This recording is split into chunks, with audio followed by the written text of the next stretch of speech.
Hello.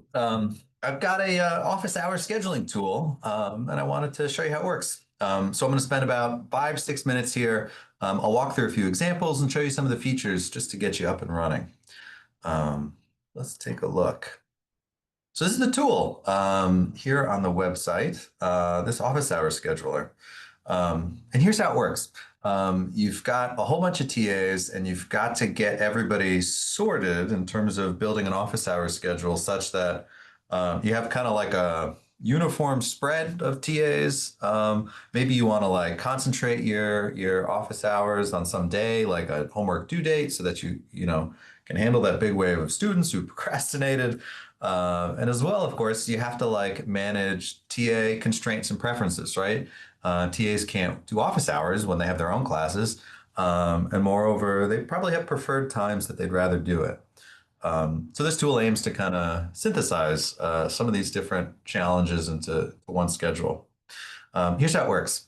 First thing is TAs each individually fill out this little Google form. Um, so they provide their email address, the name that they'll put in the schedule, and then they just tell us what office hours work for them. So a high number indicates that this is their preferred time. A low number indicates it's not something they want. And I imagine many of these rows will be left blank to indicate that the TA can't make it. This Google form is a template, so it's expected that you guys download this. And you're welcome to change stuff, especially like these slots, right? It may not work for everyone. We'll parse out your time so that if you change it, as long as there's like a unique little dash in here, I think you'd be all right in changing this to be whatever you'd like. Um, and so when you've done this, you can download it. And I've got an example here. You'll have some data, and it looks something like this. This is just some example data. You've got those emails, what the student wants to be called in the schedule, and then these preferences.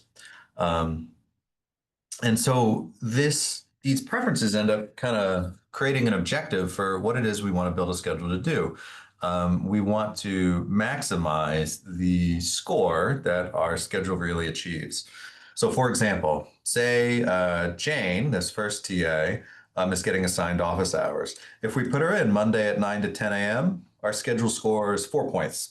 If she goes Monday 8 to 9, this is not her preferred time, right? Only 1 point is scored by the schedule here. So our goal in building a schedule is to maximize the total number of points scored by all the TAs for all their office hours slots. Um, so let's give this thing a run and we'll see how it works. Just go ahead and upload some data. If you guys just want to play with it, you can download this example CSV that looks almost, it is the one I just showed you so that you could play around with it yourself. And then we'll just generate the schedule with that button on the bottom. And there you go. You've got a schedule. Of course, you're looking at this schedule and you might be saying, look, I've got um, too many TAs, let's say, on this Tuesday slot, right? I only want at most two TAs in one of my office hour slots. You could just add that right here, right? So that there's some upper bound and you could get a new schedule. Additionally, maybe you say, I want each of my TAs to run more than one office hour slot. Everyone should have two office hour slots or three or whatever it is you want. But you could put some number in here and generate the schedule according to whatever specifications. Um, Looks like we ended up not having enough office hour slots, right? We only, sounds like not everyone has enough time, but you get the idea. Um, let's take a look at a slightly bigger example. This is like the real deal from um, the discrete in the fall of 2024. So we had 3 office hours per TA and only 4 TAs per office hour. And if we were to generate this, you get this big honking schedule, right? Which kind of motivates why we built this whole tool and software in the first place. This would be tough to get otherwise. Um, so one of the challenges that we had in their schedule is that if you take a look at Friday, it looks just like any other day. It's kind of light. in terms of scheduling, given that our homework is due on Friday. And if you guys have ever taught first year students, or really any year students, everybody procrastinates, right? So we need a lot of coverage for all of the questions and homework questions that we're going to get Friday. How can we produce a schedule that gets that done for us? Um, this is how we do it, the scaling preferences. And what we say is, hey, for all those preferences on Friday, multiply them by 1.1 so that for every value that the TAs give for one of those Fridays, it gets increased by 10%. And if you take a look, boy, do we get a lot more on Friday, right? That you could fill that right up. One of the things to note, one concern might be like, aren't you violating the initial TA preferences? In some sense, yeah, but I would suggest that you keep your scaling factors close to one. Consider that 10% is not enough of an increase to actually like violate the values. Like no number 0, 1, 2, 3, 4, 5 times 1.1 is going to be bigger than one of those initial numbers. They're still ordered. So that this 10% effectively is just breaking ties on TA preferences in favor of what the course needs. So this is one way to massage the schedule. And you could do other things, right? Like if less on Monday, you could multiply them by 0.9. And there you go. Monday seems a little bit lighter here. It's like I don't have anybody on Monday, right? So these are kind of can be pretty powerful things. Do notice that these are just like regex strings so that you're looking to like match something here. And you could double up. So like, anything that has 3 p.m. in it, I don't know, I want more of those. So that this list here is telling you exactly how it is that we end up scaling things. Because I think with all that string matching, you might not be quite sure what's going on.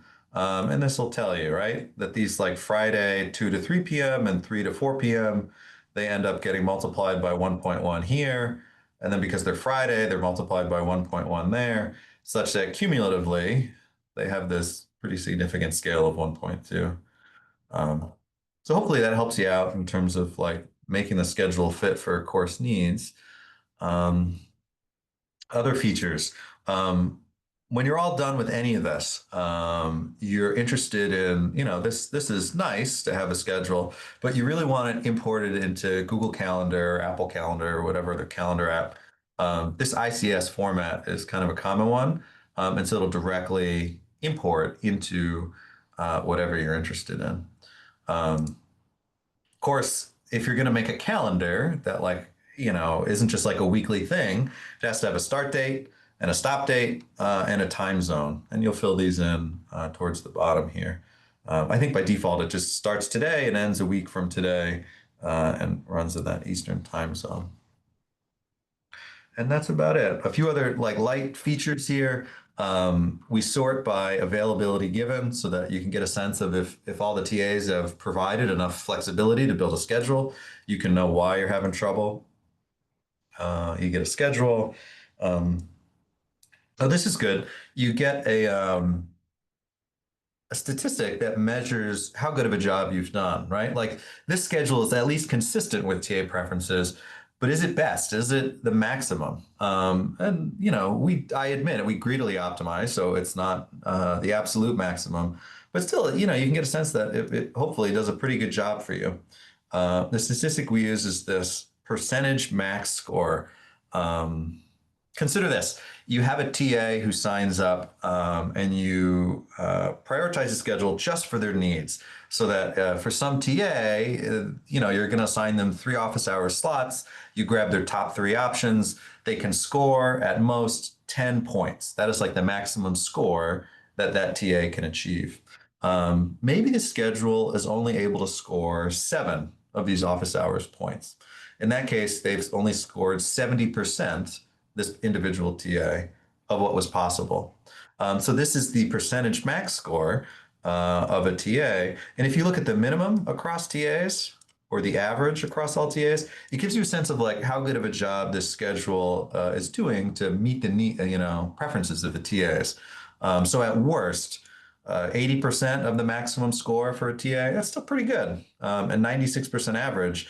I think the TA should be pretty happy here.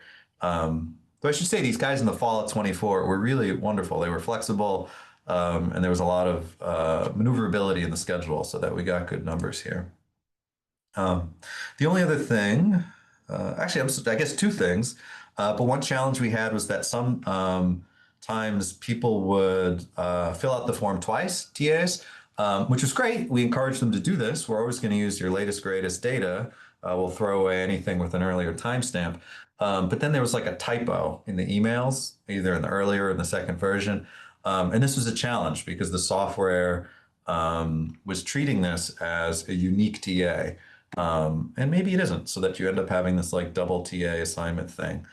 So we do a little bit of like string matching here to try and identify emails that are like super close to each other to try and just give you a little tip off. Maybe this is something you should look into in the raw CSV. And if you do see this, give it a look in the CSV. Maybe you end up deleting a row, but better that than publishing a schedule and having to redo things with the TA.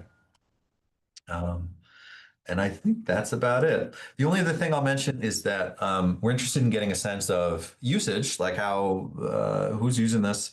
I shouldn't say who, but how often it gets used, so that there is some data that is anonymized and collected, so that every time you use this, we collect a timestamp, and then we hash all the email addresses, so they're anonymous, and then we just publish it somewhere else so we could see it. But I just don't want to collect anybody's data without telling you. You've been told. If, I should say when this thing breaks, you guys know where to find me. Send me an email, and I'd be happy to help you out. Take care.